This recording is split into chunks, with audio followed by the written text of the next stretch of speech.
Great. Okay. So again, welcome to the deep dive. My name is Deborah Gallant. You are joining us for an hour and a half. Obviously, I hope you stay for the whole thing. A program that is put on by Entrepreneurs Forever. I'll tell you a little bit more about our program because I know some of you may know me from my time at E4All, and I have changed organizations, but I continue to run this program. And in fact, Raymond presented it for me when I was back at E4All, and we're presenting it at Entrepreneurs Forever, and it'll be a little bit different this time. So let me share my screen, and we're going to get started. So today's topic is funding options for your small business. We will be here for an hour and a half. An hour of it will be an actual presentation, and then the last half hour will be Q&A. We're going to do some introductions, talk about some upcoming programs, and then we're going to get right into the presentation. Hopefully, I'm letting everybody in. It's hard to manage the whole thing. Okay. Entrepreneurs Forever. Our mission is to equalize opportunity by connecting often overlooked small business owners with the peers and support they need to succeed. Our main program is peer support groups, monthly peer support groups, but I was brought on about 9 months ago to create some of this additional programming to help small business owners. Because what I found when I worked at E4All, and now that I'm at Entrepreneurs Forever, is that there's stuff you need to know more about. So I try to find the smartest person I know, a subject matter expert, and then I have them tell you all about it with me sitting there, making sure that all your questions get answered. As I said, we record the first hour and then the last 30 minutes not recorded, so you feel it's a safe place to ask your questions.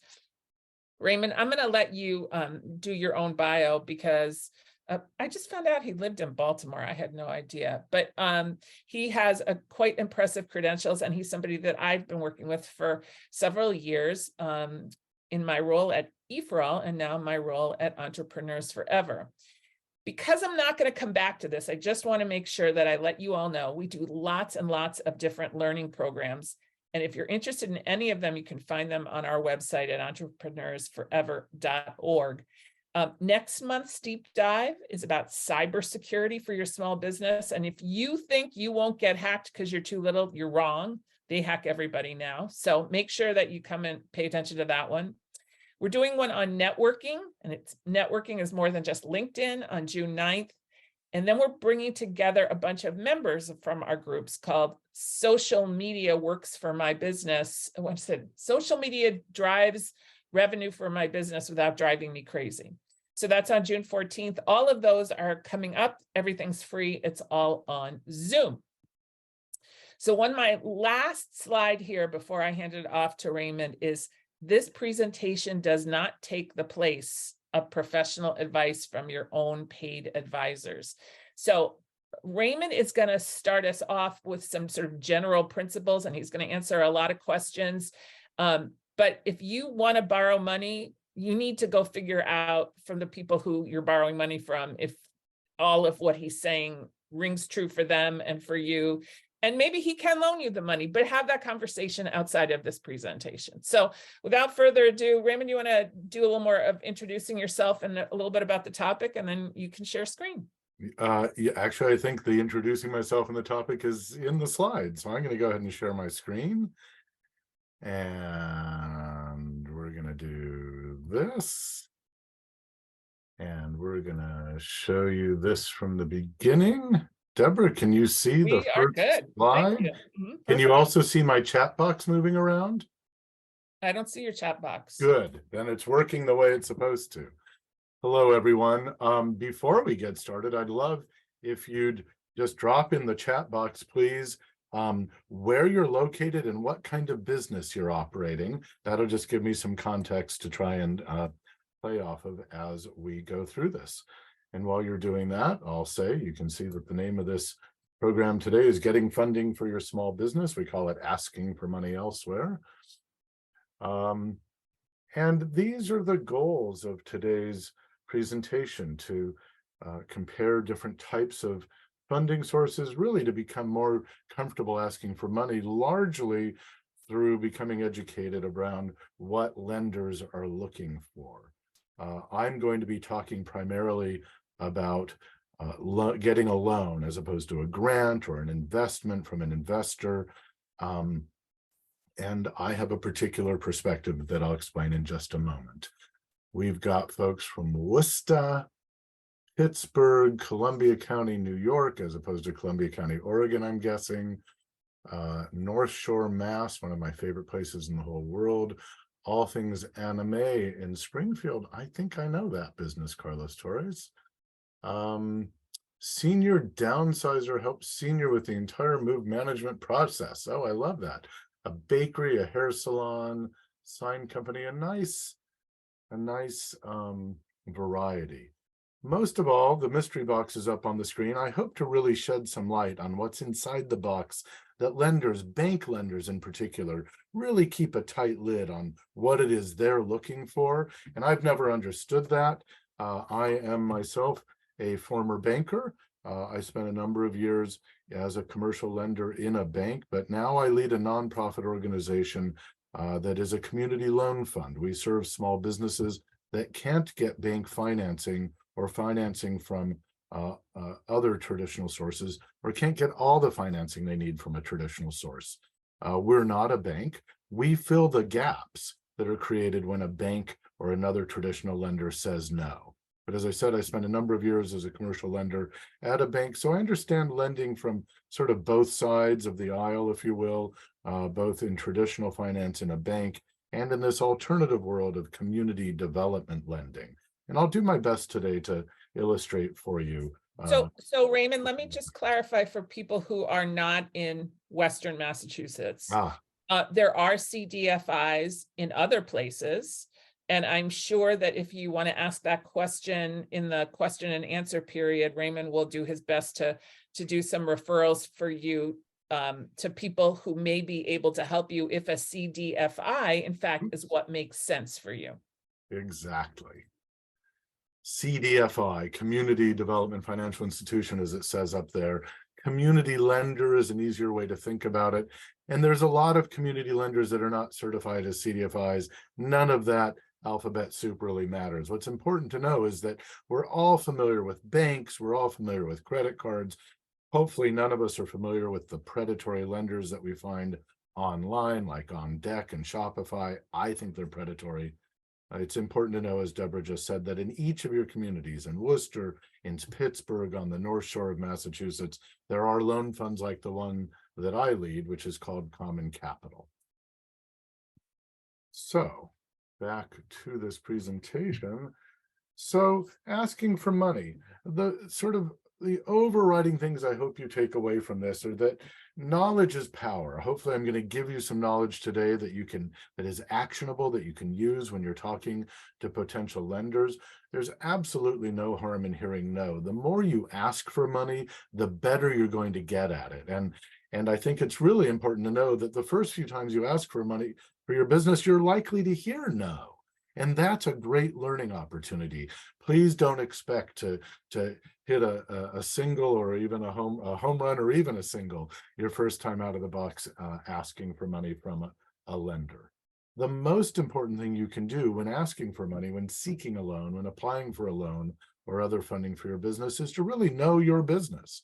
The lender wants to know that you know your business and needs to understand your business, hopefully as well as you do, in order to be able to make a cogent decision about whether to lend you money and perhaps how much. And in particular, be clear about what it is you need to borrow money for, not want. I get pretty frustrated as a lender when people come to me and say, well, I want to grow my business. And I say, well, what does that look like to you? What are you going to use the money for? And they say, well, to grow my business. That doesn't mean anything to me. I'm looking for real specifics. We're going to dig into these topics more deeply as we get further into this presentation. But first, let's sort of look at the broad spectrum of what kinds of funding or financing sources are out there. Savings and your own money is the best way to get funding for a brand new business or an early stage business, sometimes even for mature businesses, using your own money, bootstrapping, some people call it. If you're using your own resources, you're moving into a new office or retail space and you get the paint out of your basement and put it up on the walls, that's a form of bootstrapping. Friends and family are another great place to seek funding or financing for your business. A terrible place to seek funding or financing for your business is to use credit cards, unless it's a short-term thing. And I think this is something that we tend to misunderstand in American society. We rely on credit cards as a permanent form of funding when it really should just be used for, to temporarily bridge a gap. You need to go buy a new suit for an event, but you don't get paid, or you're not going to have your receivables for another couple of weeks. A credit card's a great temporary way to borrow money. Unfortunately, too many of us use credit cards as a permanent source of funding. Banks and credit unions are the main thing I'm going to be talking about today. There are a variety of government lending programs out there, from the USDA, that's the Department of Agriculture, to the SBA, the Small Business Administration, the EDA, the Economic Development Administration of the US Department of Commerce. All have special loan programs for businesses, and almost every single one of them runs through a lender like a bank or a credit union or a community loan fund. And I'll be talking about community loan funds as well. But the important thing to know about government loan programs is that you don't need to know any of the details of them, because you'll access those kinds of funding through a lender like a bank, a credit union, or a community loan fund. And they're the ones that need to know how those programs work. You don't have to know. That's not to say you should be ignorant about them. I'll talk about them, but there's just too many for any of us to be well educated about them. On the right side of the screen, you can also see that there are a variety of online lenders, which I mentioned before. When I got started in lending in the 1980s, it seems like it was ages ago, and apparently based on the color of my beard, it was ages ago. Back in the day, people that couldn't get a loan from a bank or a credit union, or if there wasn't a loan fund in their town, they'd go to a pawn shop or a payday lender or a car title loan lender. Those things still exist. They've largely moved online, and now they have fancy names, as I said, like On Deck Capital, or Shopify has a loan program. A lot of these online lenders, if you type into a Google search, where can I get for my money for my business tomorrow, you'll get a bunch of options. And I just want to tell you right now, they're all bad options. They're all very expensive.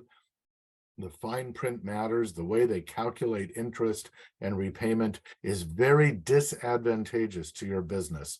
And it is a place that you should not look if you can help it at all. There's so many other options out there. Raymond, one of the things that I've learned from working with you for many years and hearing lots of these stories, sometimes it's not even really couched as a lending program, like they're advancing you money. Like I remember somebody was financing their business through Shopify while they were waiting for their payments. And it's like, do you understand that you've borrowed money and you're paying them at, some ridiculous percentage? It feels like a solution, so you don't look too closely at the fine print, but please do. And if you're here, that means you want to get educated. That's a good thing. Exactly.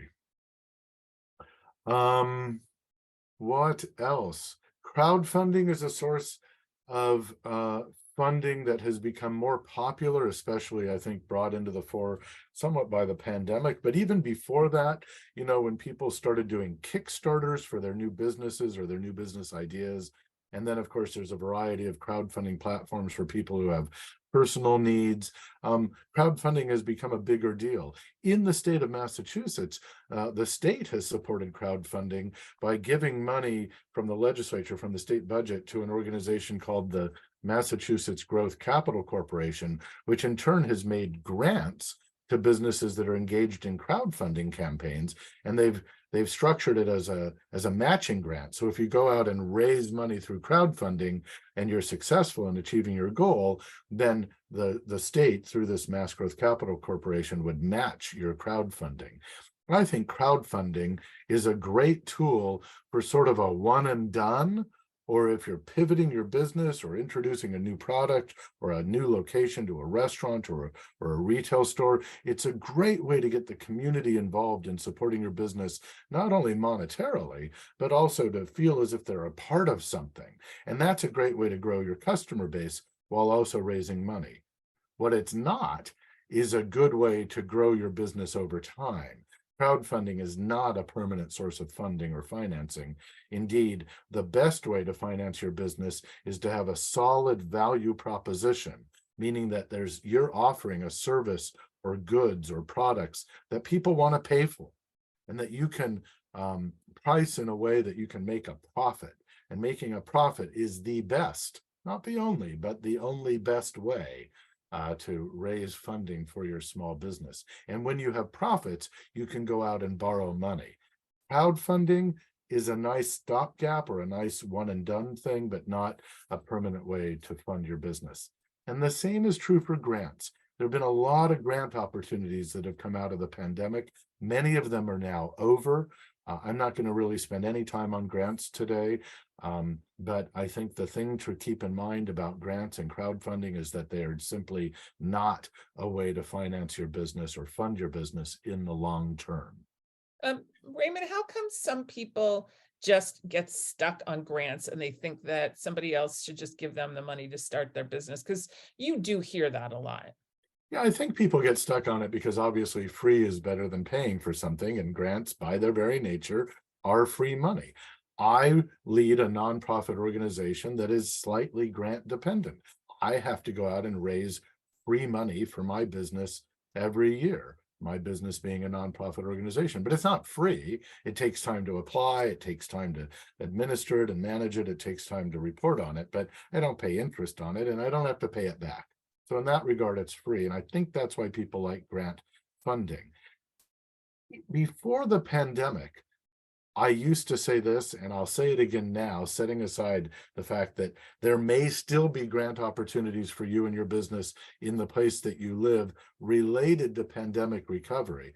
But beyond that, the only folks that used to be able to get grants and still can get grants are folks engaged in research and development that contributes to military applications, sometimes to healthcare and drug development, that is prescription drug development, and sometimes things that have to do with aerospace or space travel.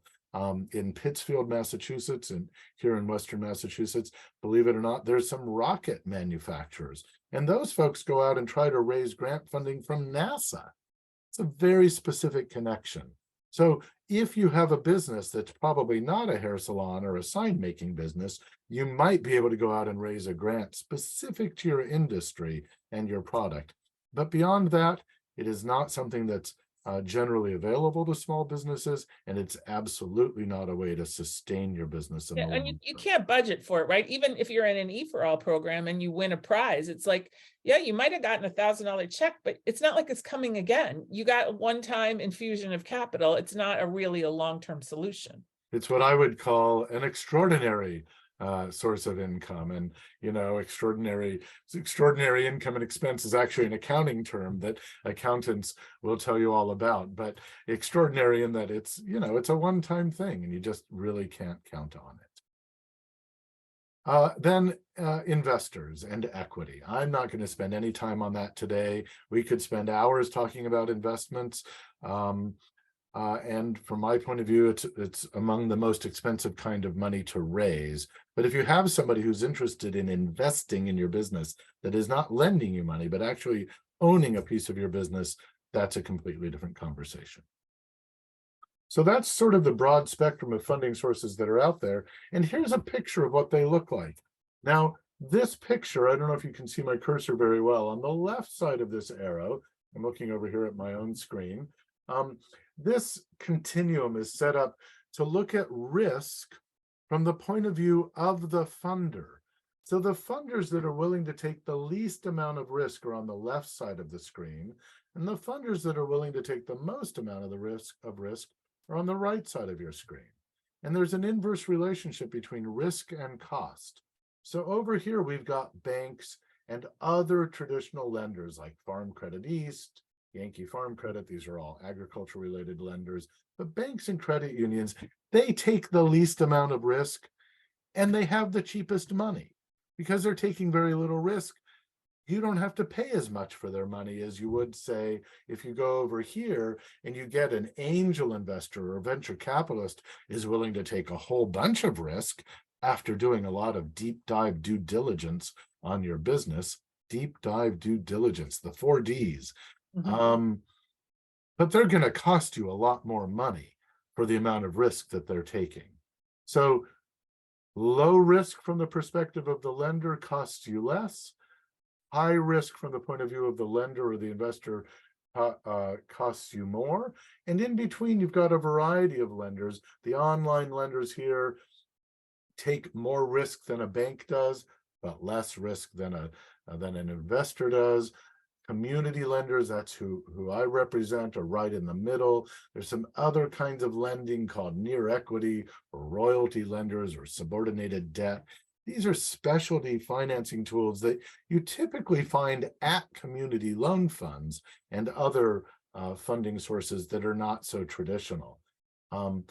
If you can get a loan or financing from a bank, that's your best source other than your own money because it's the least expensive. But if you need a lot of money for a risky venture, for a high growth opportunity, you're going to pay more, and you might have to go to the folks that charge you more to get that. Down at the bottom of the page, we've got the bootstrapping and the grants. Those don't really fall anywhere on the continuum because, because generally they're free.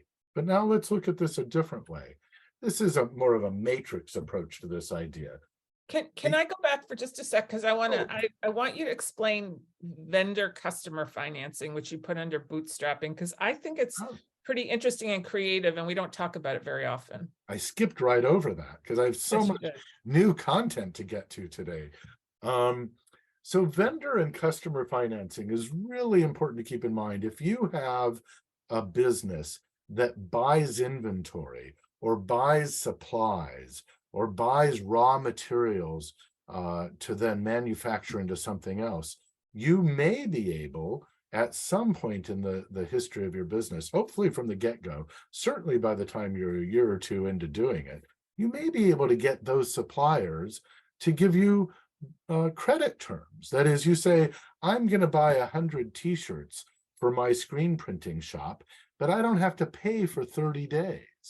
That's vendor financing. Your supplier is acting like the bank for you.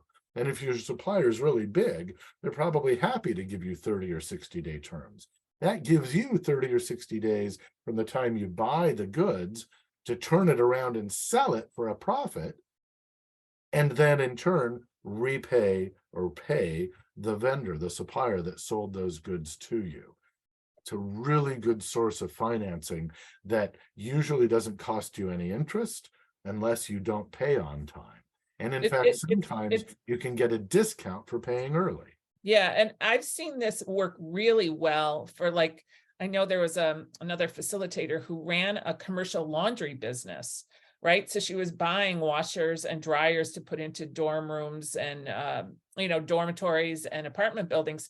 And if she could get the manufacturer to literally finance those machines, and he could see that by putting those machines in those buildings, she was going to have a stream of income. It made it so she didn't have to go borrow that money from a bank. She was basically borrowing from the manufacturer. So there are lots of creative ways. And if you have a great relationship with, well, Kalpana's on here and she's packaging her Indian food. I don't know, maybe the people who are your co-packers and packagers will say, we want to see you succeed. So we will invest in your business by letting you, I don't know, discounting things or letting you pay on a longer term, but they won't do it if you don't ask. And I'm just going to quickly go through the chat here and look at the types of businesses you have and see where this might be applicable. For a hair salon, it could be applicable for the products you're buying from your supplier that you're putting on the shelf either to use or to sell, but especially to sell. You might easily be able to get 30-day terms after your first rounds of purchases. Wholesale bakery, absolutely. When you're buying flour and sugar and chocolate, because of course chocolate's the only thing worth baking, in my opinion. These are great things that your suppliers might give you terms on. A commercial sign company, the paints you're using, the raw materials, it's certainly possible. Food companies, not sure about anime, and I don't know what a senior downsizer does. That sounds like a service and not a product, but certainly those of you that are engaged in making something, you have opportunities to get terms from your vendors, from your suppliers. The flip side of this, which we'll get to in a little bit more detail in a few minutes, is extending terms to your customers. If you sell something to someone and say, hey, you don't have to pay me for 30 days, now you become the bank. And that's a practice you should avoid unless you have really strong cash flow overall. We'll come back to that idea in a few minutes. Next slide, please, Raymond. Oh, that's me. Hey, here's that matrix I showed you just a minute ago. This is another way of looking at the sources of funding available for your business. The easiest and cheapest money is in the lower left-hand corner. That's your own money, your own savings, or for that matter, your own cash flow, your own profits. And in the upper right-hand corner, the hardest money to get and the most expensive money is from an investor. Over here on the left side, expensive money that's easy to get includes the online lenders and the credit cards, and less expensive money that's a little harder to get includes these banks and credit unions that we're also familiar with, grants, forgivable loans, and government programs, and not coincidentally, right in the middle, the Goldilocks solution, not too expensive, not too cheap, not too hard, not too easy. That's the community loan funds like Common Capital, or out in Southeast Massachusetts, Seed Corporation. Out on Cape Cod, there's a loan fund. I can't think of one on the North Shore. And in Pittsburgh, you've got a couple of great CDFIs that are worth looking into, that are community loan funds. So there's a whole variety of funding sources out there. And some of them are easy, some of them are hard, some of them are inexpensive, some of them are very expensive. You can expect that the easier it is to get the money, the more it's going to cost you. And the harder it is to get the money, generally, the less expensive it is, but that's not always true. All right, let's dig in a little further. As I said, one of my top goals in this presentation is to unpack this mystery box. How does a bank lender in particular, or any lender, make a decision about lending you money? Sometimes it's a mystery box. Sometimes it might feel like they're using a magic 8-ball or a dartboard, you know? The outlook is uncertain. We've all been there, going to a lender to try to get money, and they don't give you straight answers all the time, and you feel like they're just in the back room with a magic 8-ball. And I hope I'm not too old for the magic 8-ball to make sense to people. Well, how do lenders actually make decisions? Business lenders use something called the 5 C's of credit. They are up here on the screen. I'm going to go through them very quickly because I really wanted to get into some nitty-gritty stuff related to the 5 C's of credit. The 5 C's of credit are a system used by lenders to gauge the creditworthiness of potential borrowers. The first C is character. And the main tool we have for assessing a borrower or an applicant's character is their credit history. We also I look at how an applicant acts during the application process. Is the applicant professional, well-informed, clear, and confident? Or is the applicant defensive and wishy-washy? Especially when we're asking questions about a credit history. Nobody has perfect credit anymore, and there's lots of reasons for that. And when I ask an applicant about their credit history and they say, oh gosh, that was somebody else's fault, that's not usually a good sign of good character. I'm interested in people who are truthful and self-aware and not defensive. And I'm going to talk about it's okay if you don't have a great credit history, if you can explain it and make sense of it and show that you've learned from whatever the bad experience was. That's absolutely true. And I'm going to talk about that a lot more in a few minutes. So the first C is character, and for better and worse, we pretty much rely on credit reports to judge people's character. That's certainly true at banks, but at a community lender, we get much more involved in getting to know you as a human beyond what your credit report shows. All lenders look at capacity or cash flow. You go to different lenders in different parts of the country, and the 5 C's are a little bit different. There's really 7 C's, but we call it the 5 C's. So capacity or cash flow is your ability to repay the loan. We're going to dig into that in detail in just a moment. The third C is capital. That is your actual financial strength.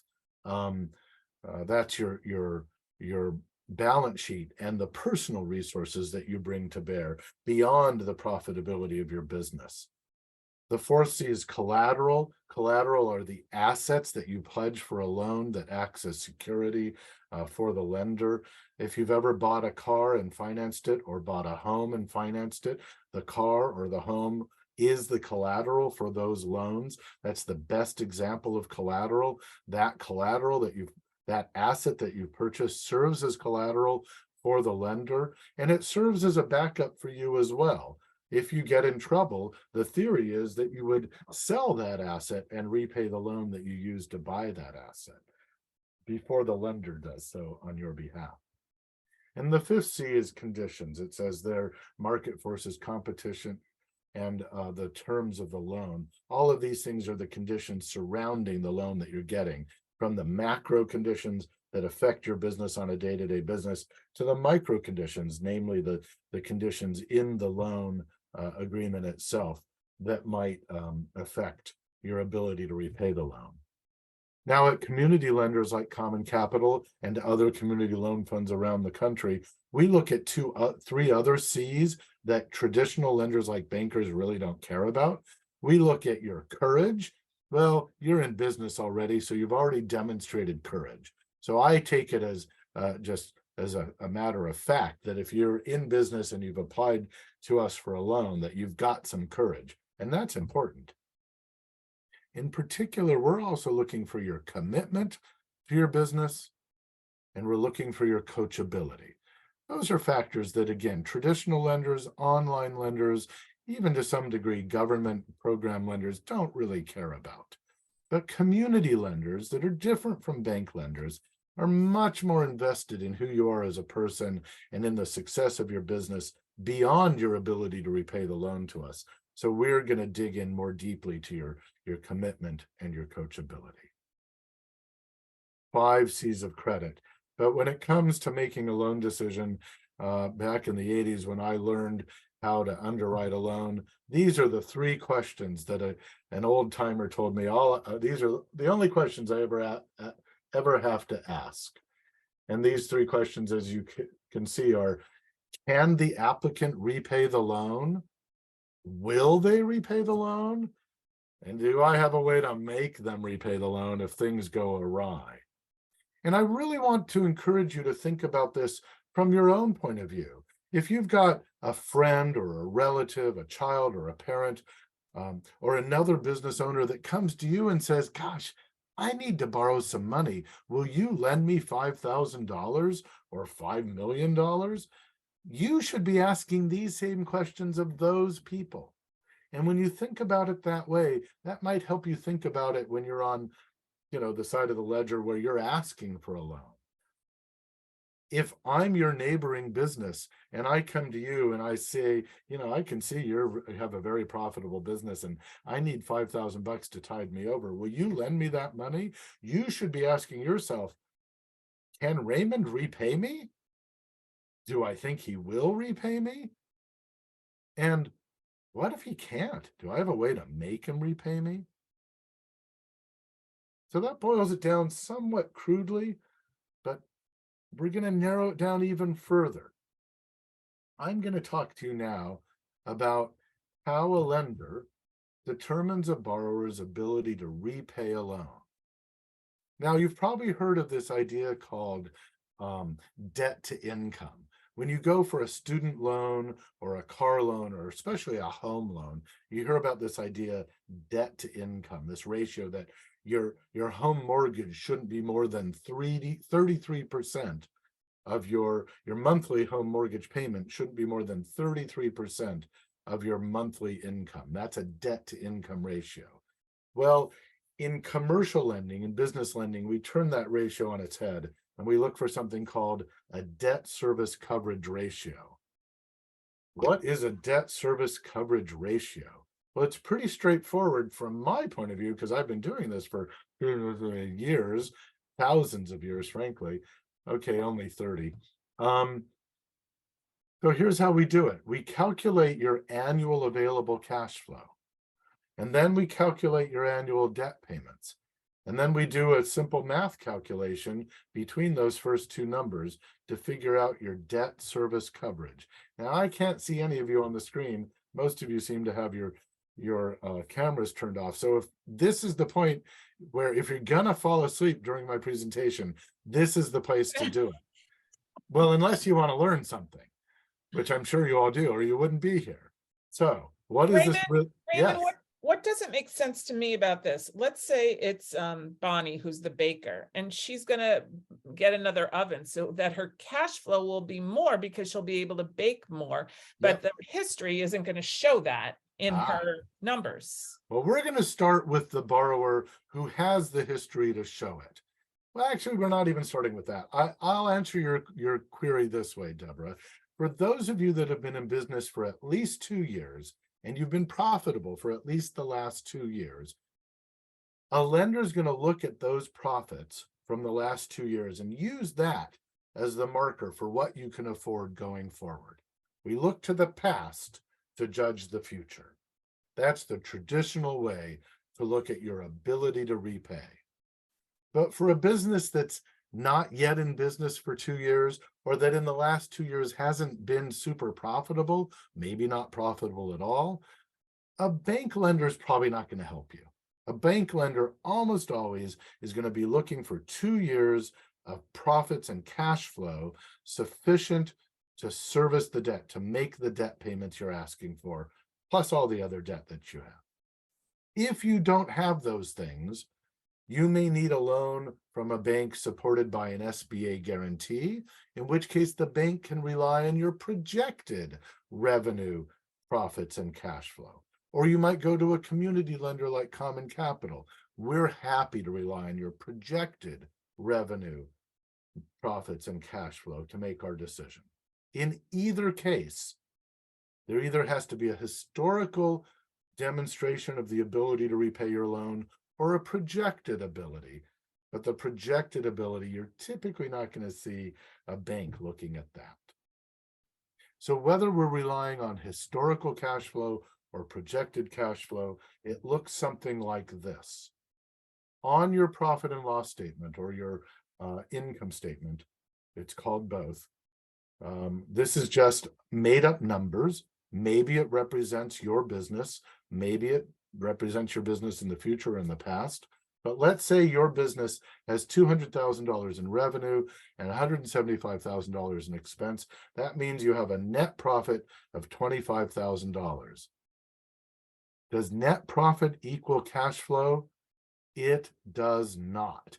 It's a starting point for calculating cash flow. Why doesn't it equal the same thing as cash flow? Well, the two main reasons are that included in your expenses might be some things that aren't actual cash expenses to your business. And the most common one is called depreciation. If you have a business that owns assets like trucks or cars or buildings or equipment like ovens, then likely you have an expense on your profit and loss statement called depreciation. That's a real expense to your business in terms of taxation and in terms of recognizing that those assets lose value and usefulness over time. So it's important, but it's not a cash expense. So when it comes to calculating cash flow, you can add that non-cash expense back to your net profit. Similarly, if you already have debt, your expenses over here, your $175,000 worth of expenses, includes interest expense. For the purpose of calculating cash flow, you and your lender, whether it's a bank or me, is going to add that interest expense back to your profit. So your net profit of $25,000, we're going to add back some depreciation and add back some interest expense to get an even bigger number. Now, before I show that to you on the next slide, I want to go back to this idea of vendor finance. If you have a vendor, a supplier that sells you $10,000 worth of goods today, but you don't have to pay that $10,000 for 60 days, that's $10,000 worth of cost of goods sold that you didn't pay out yet. That's $10,000 of expense that's still in your pocket. That makes things a lot more complicated. We're not going to go down that road in this very brief presentation today, but keep in mind that when a vendor is providing you with financing by giving you 30 or 60-day terms, that's a positive impact on your cash flow until the day you have to pay that $10,000 bill, and then it's a negative impact on your cash flow. Similarly, if you extend selling terms to your customers, which restaurants and hair salons don't do, but a wholesale bakery might do, or a sign maker might do, you make a sale of $5,000, but you've extended 30-day terms, you don't get that cash for 30 days. But then you do get the cash in 30 days. So timing becomes a really important factor in calculating cash flow. Because it's complicated, I'm going to ignore it, but I want you to know that it matters if you have other than a cash business. So back to the simple example, revenue and expense results in net profit of $25,000. If you have interest expense and you have depreciation expense, we can add those things back to your $25,000 net profit and come up with your actual cash flow is $36,000. That's great. Again, I'm looking at this on an annual basis. I'm assuming that this is what happened last year in your business, or that we're projecting this is what's going to happen next year in your business or this year.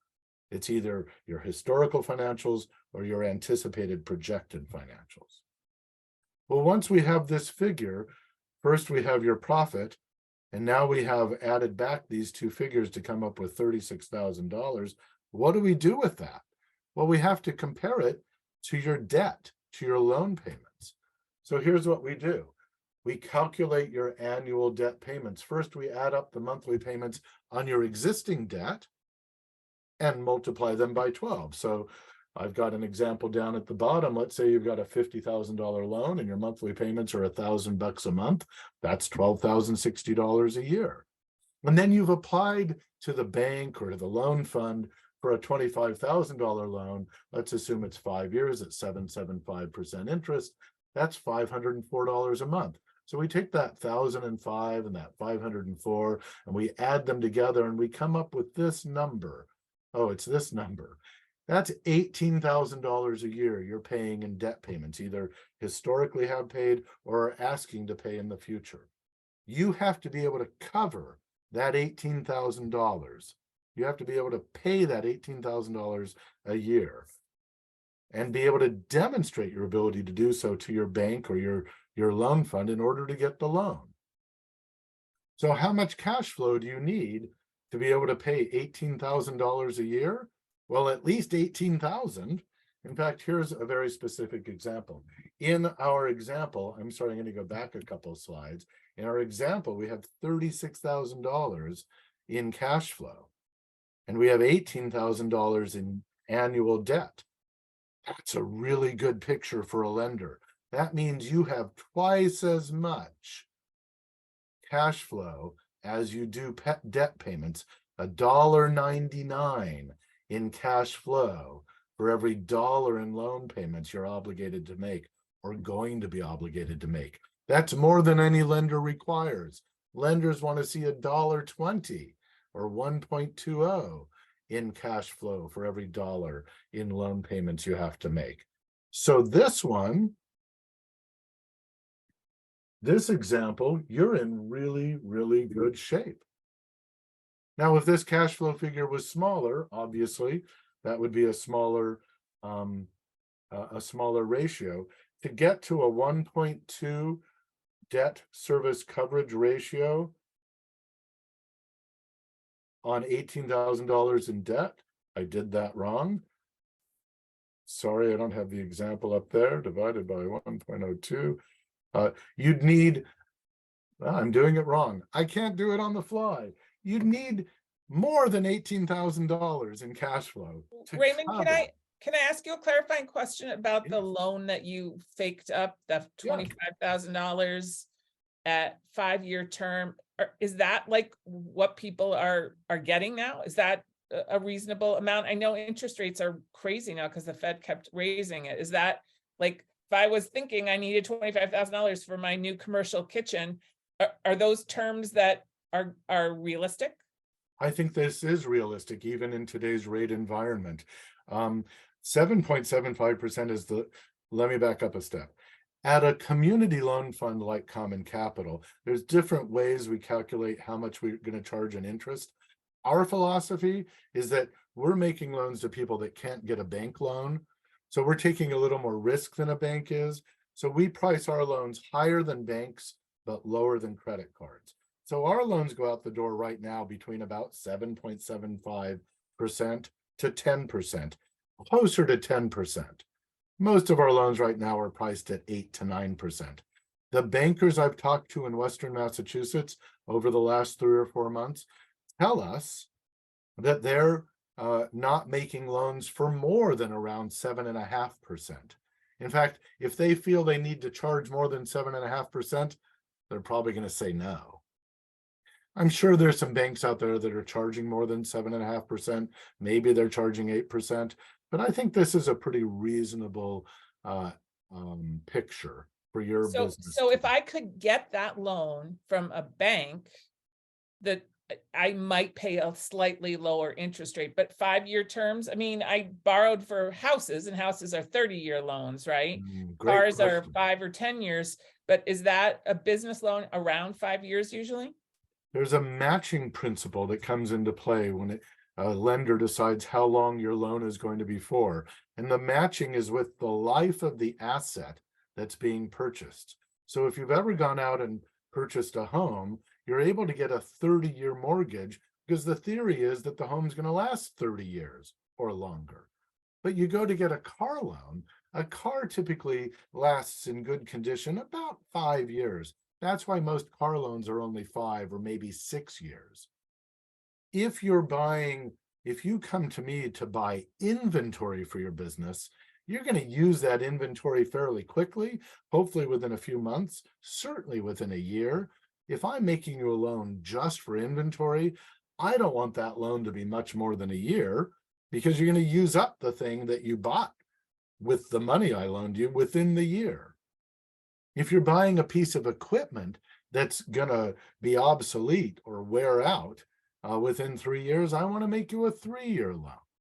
Okay. So generally speaking, business loans are anywhere from 3 to 7 years, and 5 years is a pretty typical term for any business loan, no matter what you're purchasing with the loan proceeds.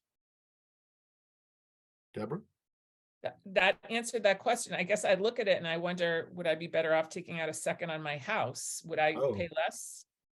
well, a lot of people do. And if you're fortunate enough to be a homeowner with equity in your residence and you're willing to put your house on the line for your business, which I hope you would be because it's your business, you've had the courage to start and operate the business. You should also have the courage to put your personal assets on the line, I hope. That tends to be an easy and inexpensive way to get money if you have equity in your home. If you have equity in your home and you come to a bank or a loan fund for a loan, depending on the loan amount, depending on what other collateral you have available, we'll get to in a minute, I may ask you to pledge your house as collateral because we want to know that you're all in on this thing. But if I'm going to do that, I'd rather get a second on my mortgage myself and not get you involved. Well, that's great for you, but for somebody who has an early stage business and maybe needs a little help thinking about how their business works, a community loan fund does something that a bank doesn't do. And thanks for teeing that up, Deborah, because I didn't mention it at the top. What a community loan fund does, in addition to lending money to small businesses, is we also provide free business assistance to our borrowers. Education, much like this webinar here today, but one-on-one personal assistance thinking through your business challenges in an effort to help you get better at what you do. Startup businesses and early stage businesses tend to need that kind of support more than more mature businesses do. And that's really where we specialize. The big gap in the marketplace is that people that are just starting out can't typically get a bank loan, so they turn to loan funds like ours, and they get the extra help in addition to the loan. Thank you. So this is the debt service coverage ratio. If you already have debt, you need to take into account your existing debt payments. If you don't already have debt, you only have to take into account the payment on the loan that you're seeking.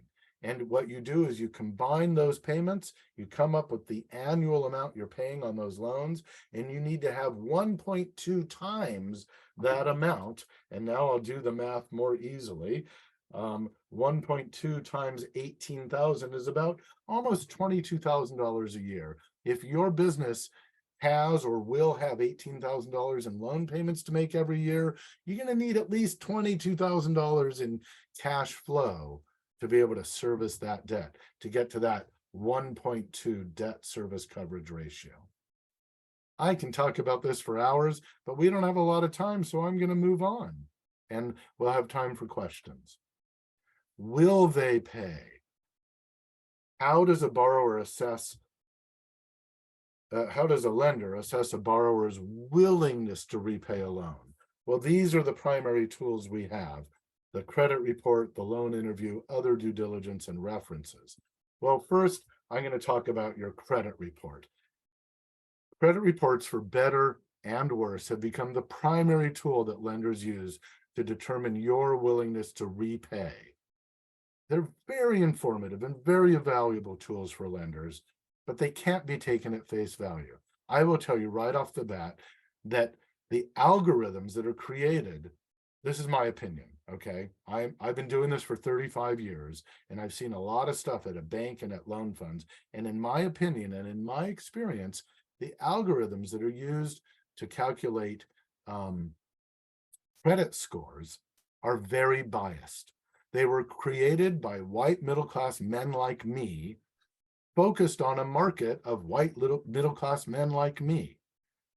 When I started in lending in 35 years ago, business owners like Deborah couldn't go get a loan from a bank without their husband co-signing, because it's like we were living in caveman times. That's not true today, or as true today. But I mention that because the algorithms, the calculations used to come up with your credit score are based on a pretty narrow, and I would argue biased, point of view. And we can't get around that. Banks rely on those credit scores. They're in the business of making money. They're going to make money by renting money to you, and they want to do that in the most efficient and the quickest way they can. So they're going to use a credit score as a tool to judge your willingness to repay a loan, to judge your character. At a community loan fund, we dig deeper than that. We don't rely on credit scores at my loan fund. We look at the actual history in your credit report. And so what's really important for you is to go to this website 3 times a year. Annualcreditreport.com is the place you can go for free once a year to get your credit report from TransUnion. Once a year for free to get your credit report from Equifax, and once a year to get your free credit report from Experian. You could go in today and get all 3 credit reports once today, but then you'd have to wait a year to get it again. So what I encourage you to do is to go to annualcreditreport.com. It does not cost you even a thin dime to get a copy of your credit report from one of the 3 major credit reporting agencies. Question. So sorry. Yes. You can go to those websites to get your credit report, but they won't pull up the score, correct? Just the report. I was just about to say that. They will encourage you to pay for the credit score. Okay. And it's usually only $15 to get your credit score. Maybe it's worthwhile to do so. Maybe it's not. Okay. It's good to know your credit score. You can get that from other places as well. I don't like it because I don't rely on the score. I think the credit score, I'm just going to say it, I think it sucks. But it's one of those necessary evils in our society. We should all know what our credit score is. But your credit score is calculated on the detailed information in the report. So it's advisable for you to look at your credit report for free and go through it line by line and make sure it's accurate. If it's showing something that doesn't belong to you, you want to dispute it. If it's showing past due payments, either now or in the past, that aren't real, you need to dispute it. If it's showing anything that's not real, you need to dispute it. And now the chat box is lighting up. Yeah, they're talking What you about get it. in a credit report, if not the score, you get a line by line listing of every loan, every credit card, every line of credit that you've taken out in the last 10 years. You can get it for free on Credit Karma. That's great to know. I'm not positive that the credit score that Credit Karma calculates is exactly the same as the one that Experian and TransUnion and Equifax calculate, but it's a close approximation. So I think that's great advice. All right, Raymond, you got more to cover and then we want to get to questions. I So know, let's not get hung up on credit reports. but know that a credit report is one of the most important assets in your toolkit. Pay attention to it. I'm also going to ask you a lot of questions about your business and your business plan and everything you're trying to do when you get a loan. So when I hear the answers, it's not just the content of the answer that matters to me, it's how you answer the questions. As I said earlier, when I ask you a question about the loan that you're seeking, do you hesitate when you answer? Are you forthcoming and transparent? Are you defensive? The way you answer the question, the confidence with which you talk about your business is as important as the answers themselves. Nobody is perfect.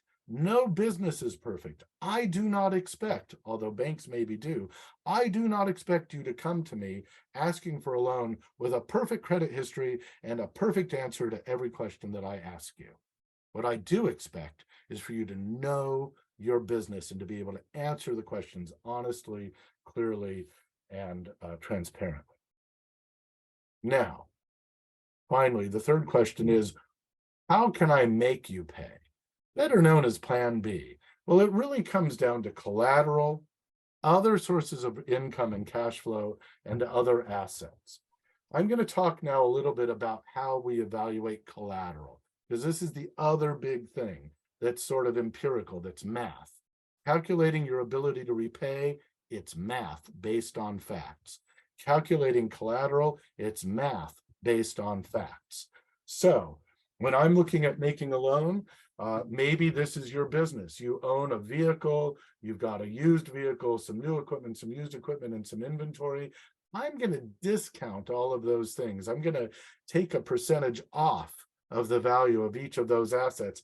Because when I make the loan to you today, I may not need you to sell those assets to repay the loan for a year or 3 years or 5 years.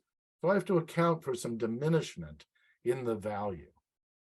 Same with when you go to get a car loan at the dealer. The dealer doesn't want to make you a loan for 100% of the value of the car for two reasons. One, because as soon as you drive the car off the lot, it loses value. That's why we only loan 90% of a new vehicle's value. Second, lenders want you to have some skin in the game.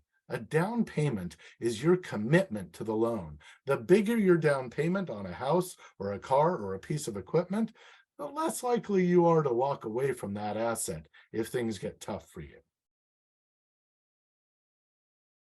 So when we calculate the value of collateral, we take the value of the asset, we apply a discount, we come up with a net value, we add all that up, and then we do some more math.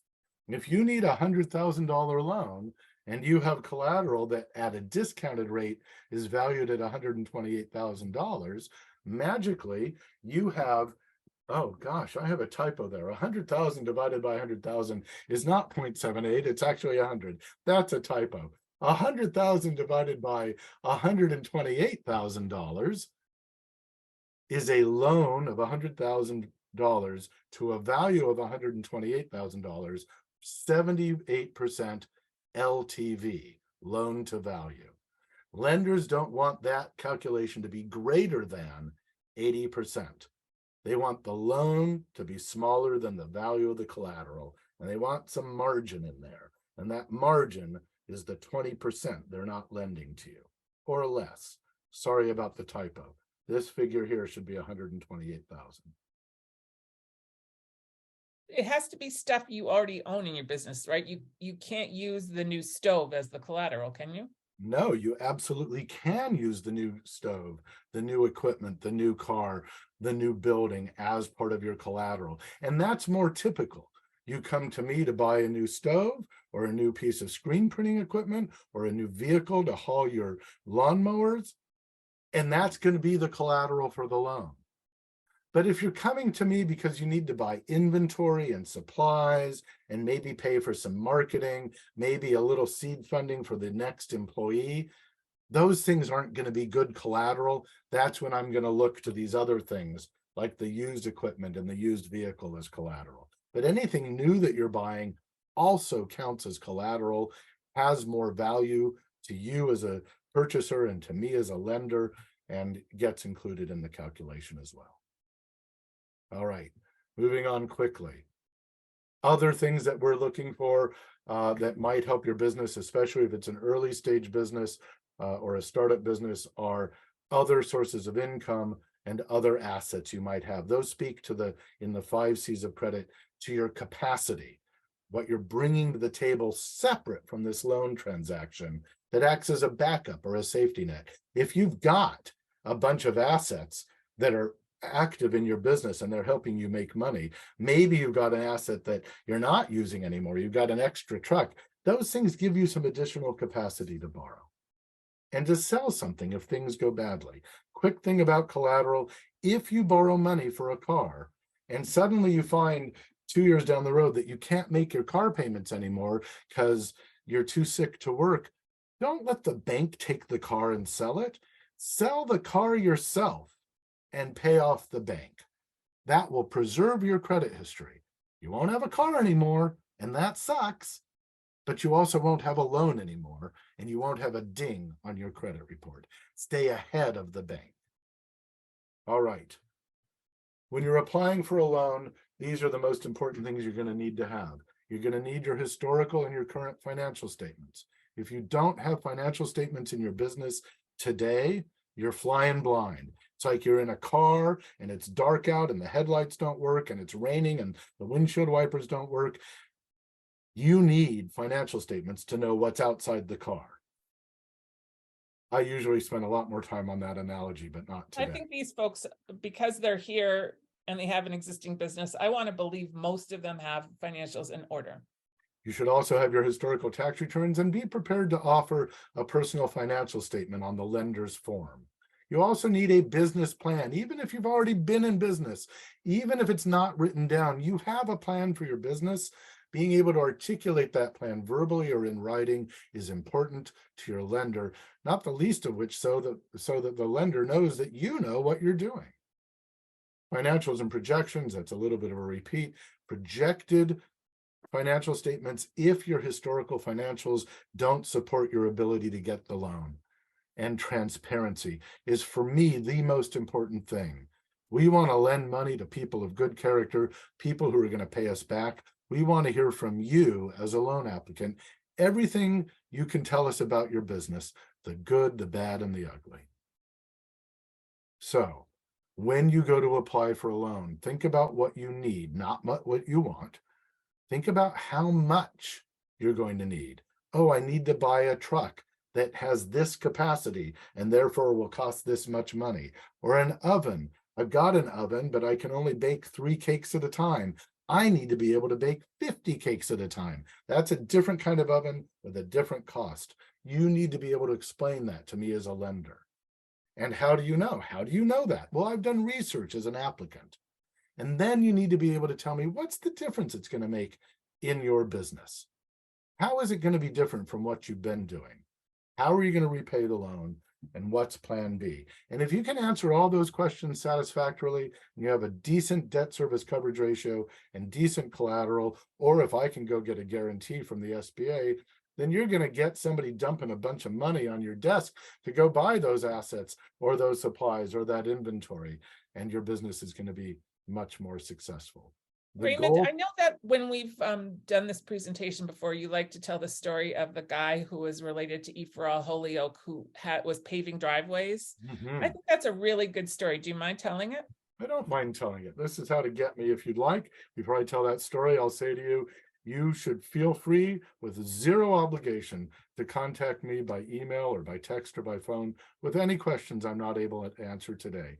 I do this work with Entrepreneurs Forever and with E4All because I love entrepreneurs. You inspire me. You are doing the hard work out in the world, getting goods and services out to people like all of us here on this webinar.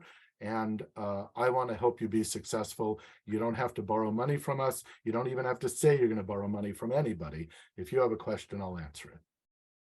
So why don't you stop sharing screen? We will also fix that one typo on Yes. the loan to value and get you this revised deck that I'll email to everybody. But I'm going to leave the Carlos. recording on while you tell this one story, and then we're going to go right to questions. I believe his name is Carlos Rosario, and he went through the E4All program in Holyoke about 2 years ago. And he was working as an employee of a road building company, a paving company, but not just paving driveways, paving like roads and highways and stuff. So he was working in this big commercial business, and he learned how to pave things. And so along the way, he acquired some of his own equipment so he could pave people's driveways in his neighborhood and beyond. And he decided he wanted to turn that into a full-time job. So he went to E4All to learn more about business. And he came to us, having done a little bit of work on the side, very informally. And he said, I need to borrow money to buy more equipment to make this my full-time job. Now, he didn't really have any records of what he'd done because it had been pretty hobby-like, pretty much a side business. And he didn't have formal projections for us, but he knew how much he could charge for a driveway, and he knew how much his costs were, both in terms of labor and material. And he had all that information literally on the back of an envelope. And he also had on the back of that envelope a list of people in his neighborhood who wanted their driveways repaved or paved for the first time that coming summer season. And based on that information and the knowledge in his head, we were able to flesh out a business plan that we could put down to include in our underwriting and underwrite a loan to a startup or an early stage paving business and help him move from being an employee to being a self-employed paver. So you don't have to have a fancy business plan. You don't have to have 10 years doing it on your own. It does help to have experience. And it does help to have enough experience so you have some data to provide to your lender to be able to get an early stage or a startup loan from a community lender like ours. That is so helpful. All right, I'm going to stop recording.